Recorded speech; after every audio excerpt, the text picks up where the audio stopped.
Good morning, everybody. In the last lecture, we studied about the different type of enzymes and that have been completed.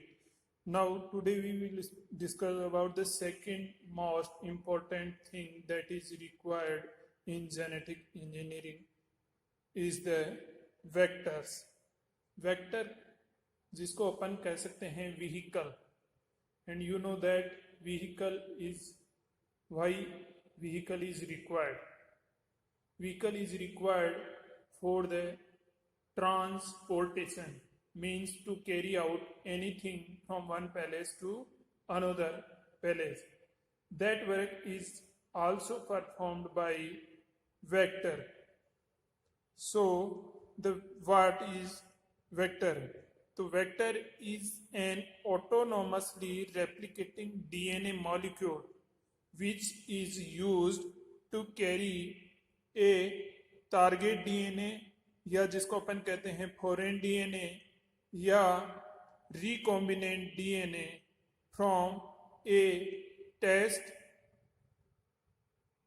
tube to the suitable host cell for the cloning and expression. तो vector क्या होता है कि एक autonomously replicating DNA molecule होता है जो किसी भी टारगेट डीएनए को, जो अपना जीन ऑफ इंटरेस्ट है, जो अपन उसको दूसरे शब्दों में कहते हैं फॉरेन डीएनए या रिकॉम्बिनेंट डीएनए, उसको किसी भी टेस्ट ट्यूब से या किसी भी सोर्स से एक सूटेबल होस्ट में क्या करता है, कैरी करता है, और कैरी करने के बाद में उसकी मल्टीपल कॉपीज बनाता है। कॉपीज बनाने के बाद में उसका क्या करता है, एक्सप्रेशन करता है। वो क्या कहलाता है, वेक्टर। अब ये वेक्टर क्या है, दो प्रकार के होते हैं। कितने प्रकार के होते हैं, दो प्रकार। एक जिसको अपन क्लोनिंग वेक्टर कहते हैं और दूसरा एक्सप्रेशन वेक्टर। अब ये क्लोनिंग वेक्टर क्या होते हैं? क्लोनिंग वेक्टर जो किसी भी डीएनए के फ्रेगमेंट को क्लोन करने के लिए क्या लिए जाते हैं, काम में लिए जाते हैं। जैसे आपका कोई जीन ऑफ इंटरेस्ट है, इंसेक्टिसाइड रेजिस्टेंस जीन है, या कोई आपका इंसुलिन बनाने वाली जीन है, या कोई आपका जो ब्लड क्लोटिंग एंजाइम है जैसे यूरोकाइनेज एंजाइम या थायोकाइनेज एंजाइम है, वो बनाने वाली जीन है, और उस जीन के डीएनए को अपने को क्लोन करना है, तो उसके लिए कौन सा वेक्टर काम में लाया जाएगा, क्लोनिंग वेक्टर। और दूसरा है एक्सप्रेशन वेक्टर। ये क्या होते हैं कि ये वेक्टर आपका जो डीएनए क्लोन किया है, उस डीएनए को क्लोन करने के बाद में उसका क्या होगा, रेप्लिकेशन होगा, और रेप्लिकेशन होने के बाद में उसकी मल्टीपल कॉपीज बनेगी। मल्टीपल कॉपीज बनने के बाद में अब वो डीएनए किस में ट्रांसक्राइब करेगा, आरएनए में।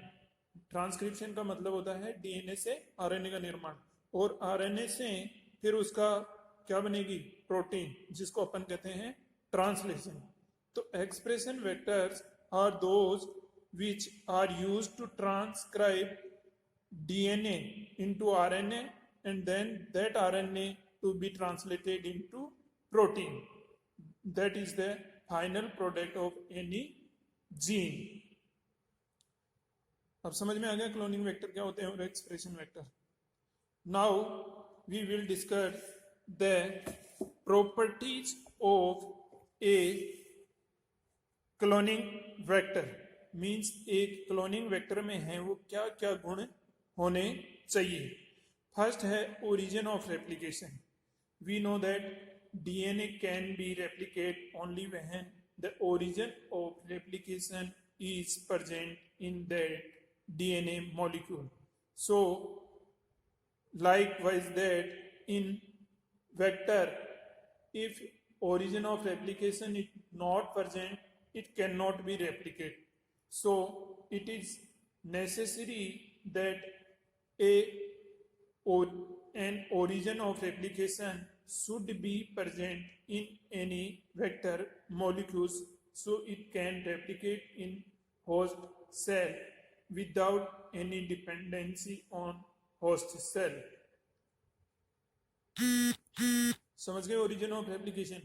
ओरिजिन और रेप्लिकेशन है वो वेक्टर को किस लिए रिक्वायर होता है, रेप्लिकेशन का। कि वेक्टर जब है वो होस्ट सेल में चला जाएगा और होस्ट सेल में जाने के बाद में उसको वो होस्ट सेल के डीएनए के ओरिजिन ऑफ रेप्लिकेशन पे डिपेंडेंट नहीं होकर के अपना खुद का उसमें ओरिजिन ऑफ रेप्लिकेशन होगा, तो वो ऑटोनोमसली क्या करेगा, रेप्लिकेट कर सकेगा। इसलिए उसमें किसकी रिक्वायरमेंट होती है, origin of replication. Second thing है वो रिक्वायरमेंट होती है एंटीबायोटिक रेजिस्टेंस जीन। ये क्या होता है कि जो भी कोई होस्ट सेल है वो क्या होता है कि उसके प्रति एंटीबायोटिक के प्रति क्या होता है, सेंसिटिव। लेकिन जिस भी वेक्टर में अपन ने जो जीन ऑफ इंटरेस्ट है या जो आपका फॉरेन डीएनए या टारगेट डीएनए वो इंट्रोड्यूस करवाया है, उसमें क्या है कि वो एंटीबायोटिक रेजिस्टेंस जीन होनी चाहिए, जिससे अपन ने जिस होस्ट सेल में उसको इंट्रोड्यूस करवाया है वो उस पर्टिकुलर एंटीबायोटिक के प्रति क्या होगा, रेजिस्टेंट होगा। मींस जो जीन ट्रांसफर हो गई वो तो रेजिस्टेंस होगी और जो नहीं ट्रांसफर हुई है वो क्या होगी, सेंसिटिव। थर्ड इंपॉर्टेंट प्रॉपर्टी है वो होती है मल्टीपल क्लोनिंग साइट। किसी भी वेक्टर में अपन मान लीजिए कि बहुत सारे डीएनए फ्रेगमेंट्स हैं या डीएनए सेगमेंट्स हैं जो अपने इंटरेस्ट के हैं, उनको क्लोन करना चाहते हैं, तो उनके लिए बहुत से रेस्ट्रिक्शन एंजाइम्स की रेस्ट्रिक्शन साइट क्या होनी चाहिए, प्रेजेंट होनी चाहिए, जिससे क्या है कि वो एक पर्टिकुलर सीक्वेंस को रिकॉग्नाइज कर सकें और उसको एक स्पेसिफिक पोजीशन से काट सकें। वो उसको क्या कहते हैं, multiple cloning site. To clone multiple target genes in a single vector, it is required that it must be contain multiple cloning site. Fourth जो इंपॉर्टेंट प्रॉपर्टी होती है वो यूनिक रेस्ट्रिक्शन साइट। ऐसे नहीं कि आपने कोई वेक्टर तो ले लिया लेकिन उसमें कोई ऐसी सीक्वेंस ही नहीं प्रेजेंट है जिसको कोई रेस्ट्रिक्शन एंजाइम कट नहीं कर सके, या किसी भी रेस्ट्रिक्शन एंजाइम की उसमें कटिंग साइट ही प्रेजेंट नहीं हो, तो आपका जो जीन ऑफ इंटरेस्ट है वो उसमें क्या होगा, इंट्रोड्यूस नहीं हो पाएगा। इसलिए उसमें क्या होनी चाहिए, यूनिक रेस्ट्रिक्शन साइट प्रेजेंट होनी चाहिए। किसके लिए, रेस्ट्रिक्शन एंडोन्यूक्लियस एंजाइम की। फिफ्थ इंपॉर्टेंट प्रॉपर्टी है वो है minimum amount of non essential DNA. जो आपका वेक्टर है उसमें ओनली जो असेंशियल हैं, जैसे मान लो कि कोई आपके एंटीबायोटिक रेजिस्टेंस जीन है या कोई आपका ओरिजिन ऑफ रेप्लिकेशन है, ऐसी इंपॉर्टेंट जीन्स जो उसकी रिक्वायरमेंट होती है रेप्लिकेशन के लिए और उसके ट्रांसफर के लिए, वो ही जीन होनी चाहिए। जो उसके लिए असेंशियल नहीं हो, नॉन असेंशियल पार्ट हो, उसको क्या कर देते हैं अपन, रिमूव कर देते हैं। तो minimum amount of non essential DNA should be present in A cloning vector. Six property है वो होनी चाहिए आपकी जो भी वेक्टर है उसकी साइज क्या होनी चाहिए, वेरी स्मॉल। क्योंकि अगर अपन कोई लार्ज साइज का अपन वेक्टर लेंगे तो उसके मैनिपुलेशन में क्या होती है, ज्यादा मेहनत और एक्सपेंसिव होता है।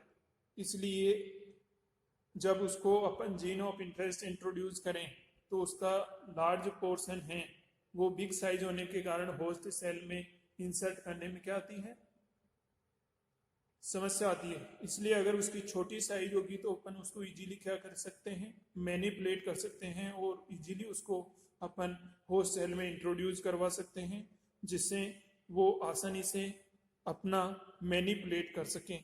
और लास्ट प्रॉपर्टी है वो है copy number should be very high.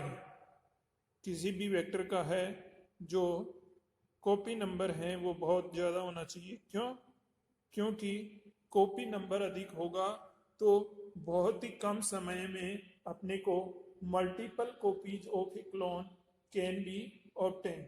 अगर वो सिंगल कॉपी में होगा तो उसको अपने को मल्टीपल कॉपी प्राप्त करने में क्या लगेगा, बहुत सारा टाइम लगेगा।